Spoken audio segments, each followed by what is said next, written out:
होना था बीट्स। चलो बच्चे बात बंद करो तो शुरू करें। एक्चुअली आज लास्ट मोमेंट पे क्लास चेंज हुई है। वैसे टॉपिक डिस्कस होना था बीट्स, और बीट्स थोड़ा सा इंपॉर्टेंट है जो बिना टीचर के समझ में नहीं आता। तो आज बीट्स नहीं ले रहे हैं क्योंकि कुछ बच्चों को पता नहीं है। कुछ ऐसे होते हैं जो स्पेसिफाइड क्लास में आते हैं, तो नेक्स्ट टर्न पे बीट्स ले लेंगे। आज आसान वाला टॉपिक ले ले रहे हैं, डॉपलर इफेक्ट। ये आसान है, बिना किसी टीचर के भी समझ में आ जाता है।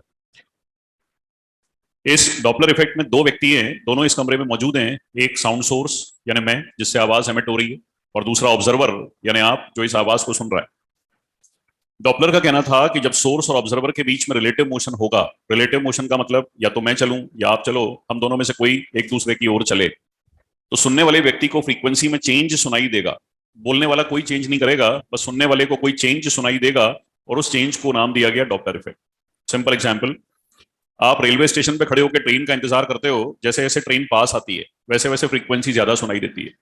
ट्रेन कोई चेंज नहीं करती, ट्रेन का इंजन जो होता है वो अपनी विसल यानी सीटी सेम ही बजाता है। लेकिन जब ट्रेन पास आती है तो फ्रीक्वेंसी ज्यादा सुनाई देती है, और जब ट्रेन क्रॉस करके निकल जाती है तो फ्रीक्वेंसी कम सुनाई देती है। इसको डॉपलर इफेक्ट कहते हैं। पहला क्वेश्चन एग्जामिनेशन के लिए बनता है कि डॉपलर इफेक्ट से कोई नेचर वेरीफाई होता है या नहीं होता। डॉपलर इफेक्ट साउंड में भी है, लाइट में भी है, इसलिए इससे कोई नेचर वेरीफाई नहीं होता, क्योंकि साउंड वेव्स होती हैं लॉन्गिट्यूडनल, लाइट वेव्स होती हैं ट्रांसवर्स, इसलिए इससे कोई नेचर वेरीफाई नहीं होता। पहली हेडिंग आती है, कब कब डॉपलर इफेक्ट ऑब्जर्व होगा। Conditions when Doppler effect is observe. ये चार स्थितियों में ऑब्जर्व होता है। पहली, सोर्स स्टेशनरी ऑब्जर्वर मूविंग। दूसरी, source moving observer stationary. Third, दोनों मूविंग। और फोर्थ, इनमें से किसी के साथ मीडियम भी मूव कर रहा हो। ये चार स्थितियों में ऑब्जर्व होता है। चारों के एग्जाम्पल, पहला source stationary observer moving, railway train का एग्जाम्पल। मैं स्टेशन पे खड़े होकर ट्रेन का इंतजार कर रहा हूं। जब ट्रेन पास आती है तो फ्रीक्वेंसी ज्यादा सुनाई देती है, जब ट्रेन क्रॉस करके निकल जाती है तो फ्रीक्वेंसी कम सुनाई देती है। पहला केस या दूसरा केस ये मैंने बताया, जिसमें सोर्स मूव कर रहा है, ऑब्जर्वर स्टेशनरी। दूसरा केस, जब सोर्स स्टेशनरी हो, किसी फैक्ट्री में लगा हुआ सायरन सुबह 8 बजे बजता है तो फैक्ट्री के वर्कर पास आ रहे होते हैं। शाम को 6 बजे फिर बजता है जब फैक्ट्री के वर्कर घर जा रहे होते हैं। तो सुबह 8 बजे जब वर्कर पास आ रहे होते हैं तो फ्रीक्वेंसी ज्यादा सुनाई देती है, शाम को 6 बजे जब घर जा रहे होते हैं तो फ्रीक्वेंसी कम सुनाई देती है। तीसरा, जब दोनों मूव कर रहे हो, मेरा और आपका एग्जाम्पल, दिन में 1:30 बजे जब क्लास छूटती है तो अपन दोनों यहाँ से एक साथ बाहर निकलते हैं। आप में से कुछ बच्चे पैदल जा रहे होते हैं, मैं अपनी गाड़ी पे जा रहा होता हूँ। तो मैं उस समय हॉर्न बजाते हुए निकल जाऊं, तो अगर मैं आपके पास आ रहा हूं तो फ्रीक्वेंसी ज्यादा सुनाई देती है, आपसे दूर जा रहा हूं तो फ्रीक्वेंसी कम सुनाई देती है। चौथा, जब इनमें से किसी के साथ मीडियम भी मूव करे।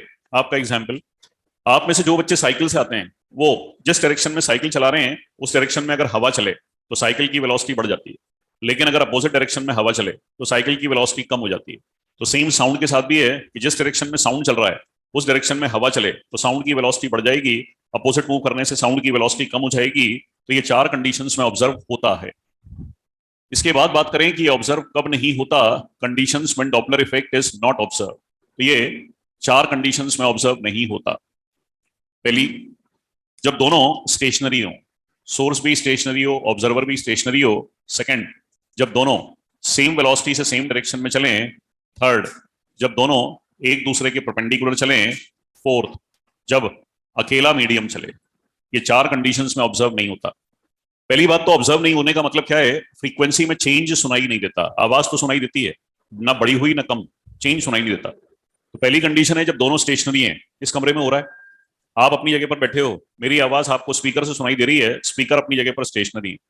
दोनों स्टेशनरी हैं तो लगातार 1.5 घंटे तक मैं जिस फ्रीक्वेंसी से बोलता हूं आपको 1.5 घंटे तक वो फ्रीक्वेंसी सुनाई देती है। सेकंड, जब दोनों सेम डायरेक्शन में सेम वेलोसिटी से चलें। मेरा और आपका एग्जाम्पल ले लें। सपोज अपन दोनों कुछ डिस्टेंस पे खड़े हैं, मैं अपनी तरह से आगे बढ़ना चलूँ, आप भी इधर बढ़ना चलो, दोनों सेम वेलोसिटी से चलें तो रिलेटिव मोशन जीरो हो जाए। अगर रिलेटिव मोशन जीरो हो गया तो डॉपलर इफेक्ट ऑब्जर्व नहीं होता। बहुत बढ़िया एग्जाम्पल इसका आता है जो एग्जाम में भी कई बार पूछा गया। एक आदमी रेलवे ट्रेन के अंदर बैठा है। ट्रेन अगर एन फ्रीक्वेंसी की विसल ब्लो करती है तो आदमी को कितनी फ्रीक्वेंसी की विसल सुनाई देगी, एन, क्योंकि ट्रेन जिस वेलोसिटी से चल रही होगी आदमी भी उसी वेलोसिटी से चल रहा होगा, बैठा तो ट्रेन के अंदर ही है। थर्ड, जब दोनों एक दूसरे के परपेंडिकुलर मूव करें, परपेंडिकुलर यानी एंगल 90, एक अगर v वेलोसिटी से चल रहा है तो दूसरे की डायरेक्शन में कंपोनेंट v cos 90 जीरो। ऐसी स्थिति में भी डॉपलर इफेक्ट ऑब्जर्व नहीं होता। फोर्थ, जब अकेला मीडियम चले। इस कमरे में हो रहा है, ना तो आप चल रहे हो ना स्पीकर चल रहा है, केवल पंखा चल रहा है। डॉपलर का कहना था कि सोर्स और ऑब्जर्वर के बीच में रिलेटिव मोशन होना जरूरी है। जब तक दोनों के बीच में रिलेटिव मोशन नहीं होगा तब तक डॉपलर इफेक्ट ऑब्जर्व नहीं होगा। Next, that is limitations of Doppler effect. Doppler effect की एक ही लिमिटेशन है और वो लिमिटेशन कहती है कि इस चैप्टर में सारी वेलोसिटीज साउंड की वेलोसिटी से कम होना चाहिए। V source, v observer, v medium all should be less than velocity of sound which is 332 metre per second. एक भी वेलोसिटी अगर साउंड की वेलोसिटी से ज्यादा हो गई तो चैप्टर फेल हो जाएगा। एग्जाम्पल ले लो। सपोज इस कमरे में जो बच्चे बैठे हैं उनमें से किसी एक बच्चे को मैं अपनी पोजीशन पर खड़ा करके ये बोलता हूं कि भैया एक गाना सुना दो। वो अपनी जगह पर खड़े होकर गाना गाना शुरू करता है तो जो वो बोलेगा उसके बोलने से जो साउंड एमिट होगा उसकी वेलोसिटी 332 होगी। जैसे ही वो गाना गाना शुरू करता है मैं यहां से भागना शुरू करता हूं। सपोज मेरे भागने की वेलोसिटी 500 मीटर पर सेकेंड है, मान रहे हैं, हालांकि इतना मैं भाग नहीं सकता। तो आवाज चल रही है 332 से, मैं भाग रहा हूँ 500 से, तो आवाज मेरे पास कभी पहुंचेगी नहीं। मैं आगे आगे भागता रहूंगा, आवाज पीछे पीछे चलती रहेगी, यानी आवाज मुझे सुनाई ही नहीं देगी। और अगर आवाज सुनाई नहीं देगी तो डॉपलर इफेक्ट ऑब्जर्व नहीं होगा। तो आवाज सुनने के लिए मुझे कम वेलोसिटी से चलना पड़ेगा। तो ये चैप्टर तभी काम करेगा जब सारी वेलोसिटी साउंड की वेलोसिटी से कम होंगी। तो ये डॉपलर इफेक्ट है। कुल मिला के सिंपल काम।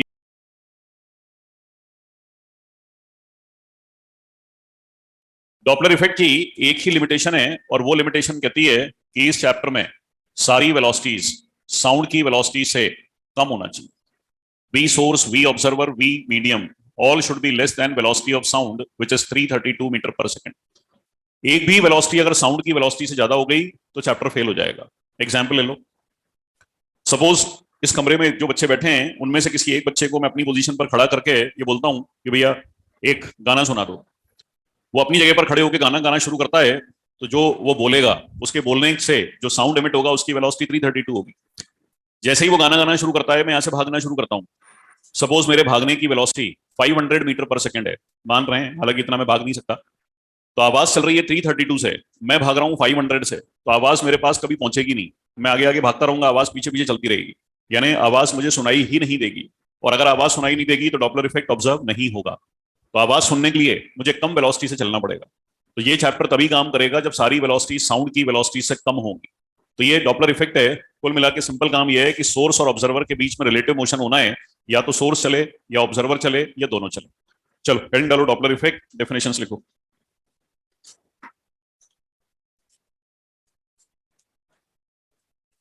When there is relative motion between source and observer,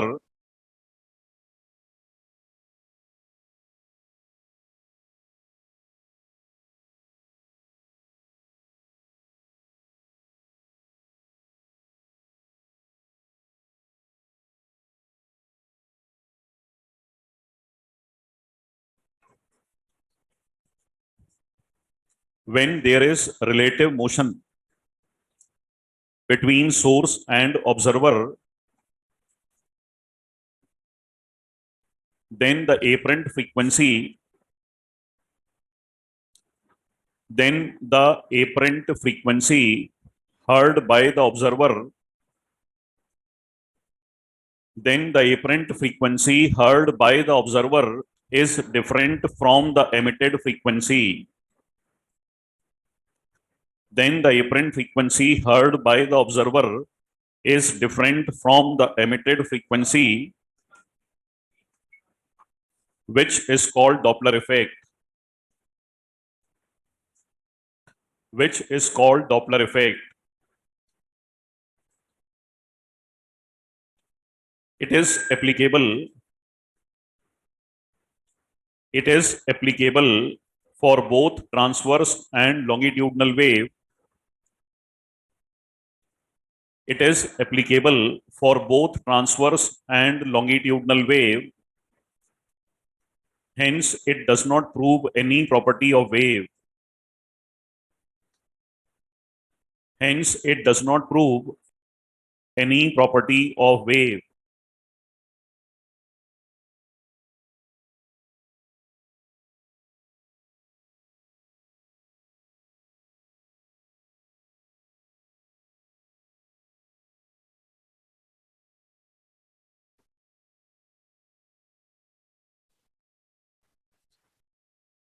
Next heading डालो, conditions when Doppler's effect is observed.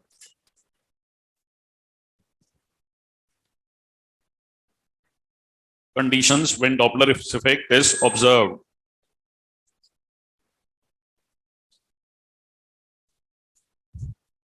First point, source stationary, observer moving. Source stationary, observer moving.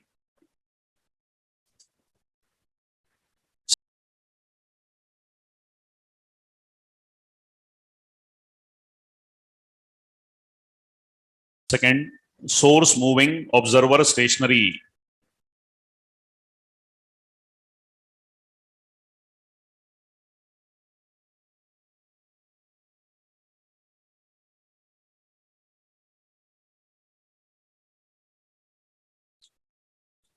Source moving, observer stationary. Third, both moving in same direction. Both moving, हाँ? अरे बेटा आप लिखो, मैं सोते सोते भी सही लिखाता हूँ, 24 साल से लिखा रहा हूँ. Both moving in same direction with unequal velocity. With unequal velocity or in opposite direction with any velocity. Or in opposite direction with any velocity. Opposite direction with any velocity.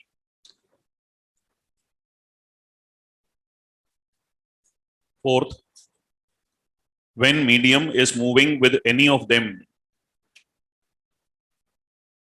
When medium is moving with any of them.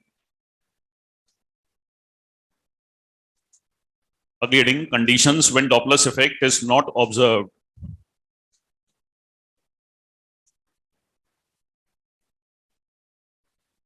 Conditions when Doppler's effect is not observed.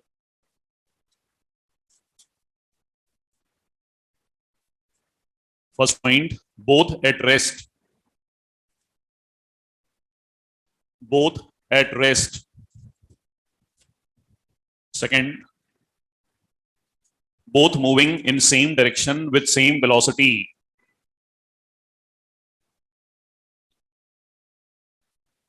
Both moving in same direction with same velocity. Third, both moving perpendicular to each other.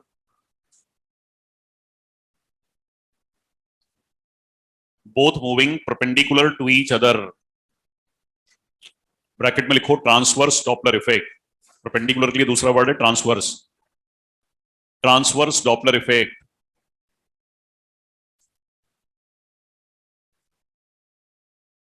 Fourth, only medium is moving. Only medium is moving. Next heading, limitations of Doppler effect.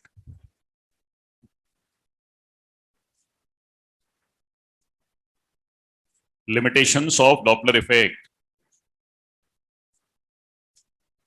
Board से लिखो जैसे लिखा है, V source, V observer, V medium less than V sound.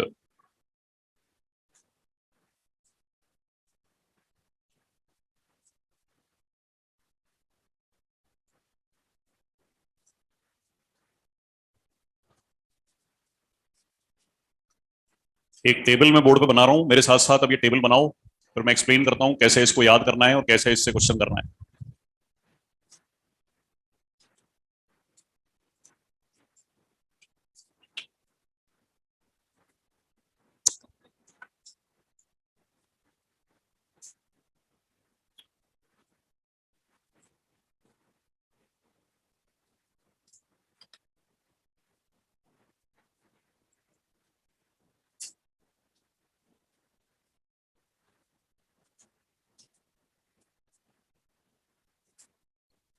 ध्यान से बनाना, एक भी arrow उल्टा सीधा हो गया तो उसका मीनिंग बदल जाएगा.